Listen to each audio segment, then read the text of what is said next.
Olá, turma boa, sejam todos bem-vindos ao canal Sala Web de Aula. Eu sou o professor Fernando Silva e esta é mais uma videoaula do nosso canal. Então, toca para a videoaula de hoje. Na videoaula de hoje teremos Ciência sexto ano. Então, vamos ver qual é o nosso conteúdo para hoje. Hoje teremos correção de atividades, revisão para avaliação bimestral. A primeira atividade a ser corrigida, do dia 23/3, transformações químicas, parte 1. Reações químicas foi o assunto abordado. As páginas do capítulo 9 são 154 a 158. Primeira questão, de acordo com o que foi visto no conteúdo sobre reação química, o que seria o chamado sistema? Então, pelo contexto, nós temos aqui definição para sistema. É uma porção da matéria que foi escolhida para ser estudada ou observada. Lembrando que nossas respostas são sempre baseadas no material que você tem, o texto do seu livro didático. Na segunda, pelo que pode ser constituído um sistema. Então, um sistema pode ser constituído por uma substância pura ou por uma mistura de substâncias. Uma única, uma substância pura, única, ou por mais de uma substância, se tornando aí uma mistura. Na 3, de forma geral, ou seja, no âmbito geral, o que vem a ser a reação química, dito de forma geral? Então, é um processo em que novas substâncias são formadas a partir de outras. Então, eu tenho as substâncias iniciais e a partir das reações entre elas eu vou obter outras substâncias diferentes. Ok? Na 4, cite 2 exemplos de transformações que não são exemplos de reações químicas. Então, no seu conteúdo você tinha vários exemplos, como quando um objeto cai, ele não vai se transformar em outra substância. Se um copo de vidro caiu, mesmo que ele quebre, vai continuar sendo vidro. Uma folha de papel é rasgada, continua sendo a folha de papel, a composição continua a mesma. Um giz é esmagado até virar pó, um prego é fincado na madeira, dentre outros. Ou seja, não há formação de uma nova substância. Então, não existe aí exemplo de reação química. Descreva um exemplo de como uma mistura de pó de enxofre com pó de ferro pode formar uma reação química. Vimos no conteúdo que a mistura desses dois componentes forma uma mistura heterogênea, porque eu consigo ver a parte que é enxofre e a parte que é pó de ferro, certo? Então, e o pó de ferro tem a sua característica por ser magnético, então facilmente eu conseguiria retirar o pó de ferro através de um ímã. Um exemplo de uma reação química que mudará a composição desses dois. Então, se essa mistura for aquecida num recipiente adequado, durante alguns minutos ocorrerá uma reação química na qual enxofre e ferro se transformarão num sólido preto que não será mais atraído pelo ímã, certo? Então, já mudou as características, tornou uma outra coisa, já não é mais a mesma substância. Ok? Então, temos aí o resultado. 6. Cite 2 exemplos de reações químicas do nosso cotidiano. Então, você tinha algumas citações no seu livro didático, como a formação de ferrugem num pedaço de palha de aço, o famoso bombril, o apodrecimento dos alimentos, a produção do humus, o fertilizante no solo, a queima do gás no fogão e de gasolina, etanol, que é o álcool, gás natural ou óleo diesel no motor de um veículo. Todos esses são exemplos de reações químicas do nosso dia a dia. Na 7, em uma reação química de cloro mais sódio, formando cloreto de sódio, quem são os reagentes e quem são os produtos? Os reagentes são as substâncias que vão sofrer a reação no início. Produtos é o resultado dessa reação química. Então, nós temos que o cloro e sódio são os reagentes e o cloreto de sódio é o produto. Próxima atividade foi do dia 30/3, transformações químicas parte 2, assuntos abordados, substâncias simples e compostas, processos exotérmicos e endotérmicos, páginas 159 a 161 do capítulo 9. Na primeira questão, descreva o que vem a ser chamadas reações de decomposição.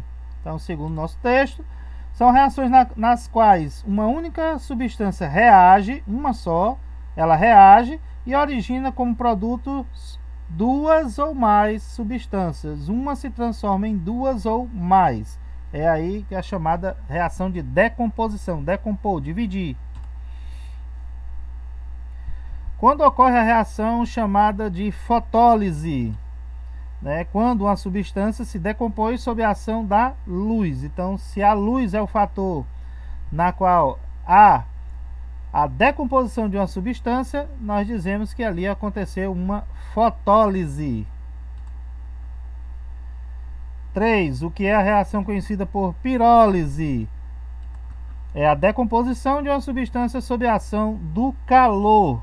Ok? Então, quando aí a divisão de uma substância em outras pelo calor, dizemos que houve uma pirólise.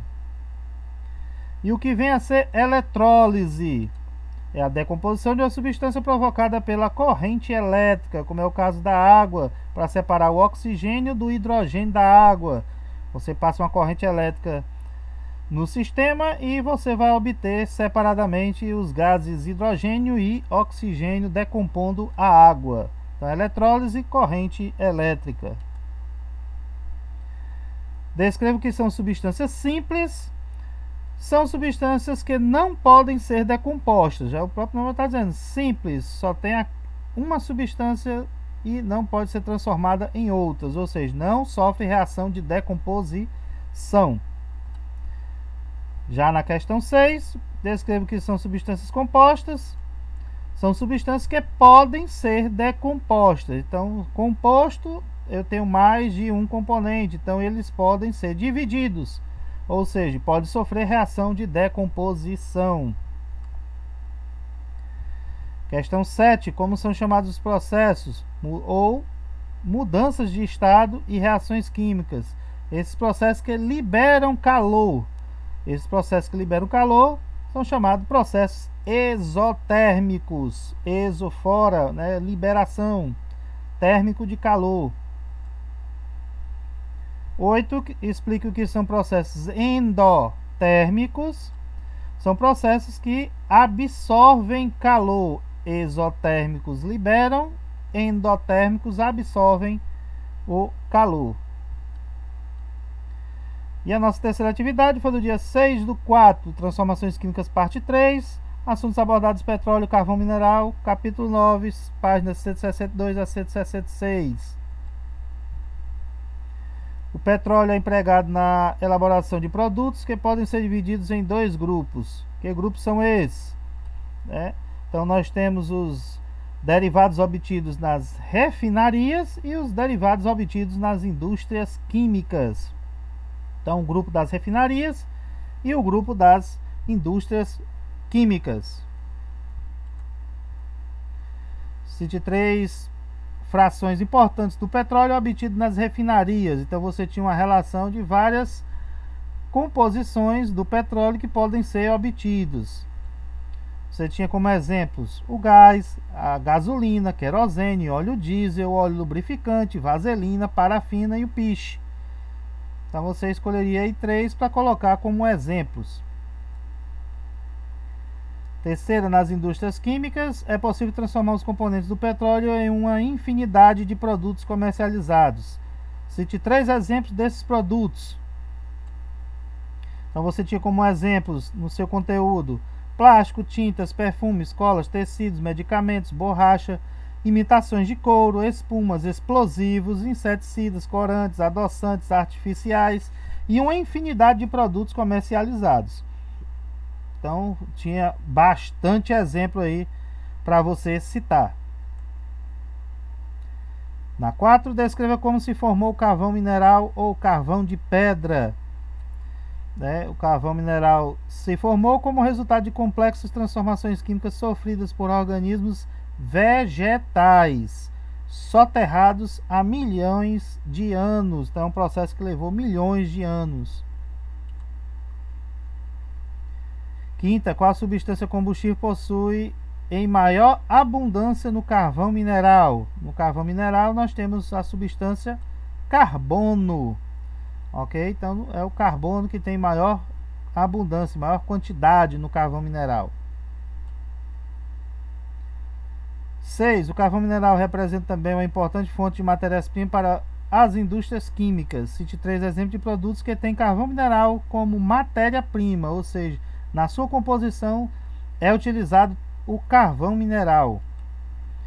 Então você tinha como exemplo no seu conteúdo solventes para colas e tintas, corantes para imprensa e tecidos, medicamentos, inseticidas, essências para perfumes, etc.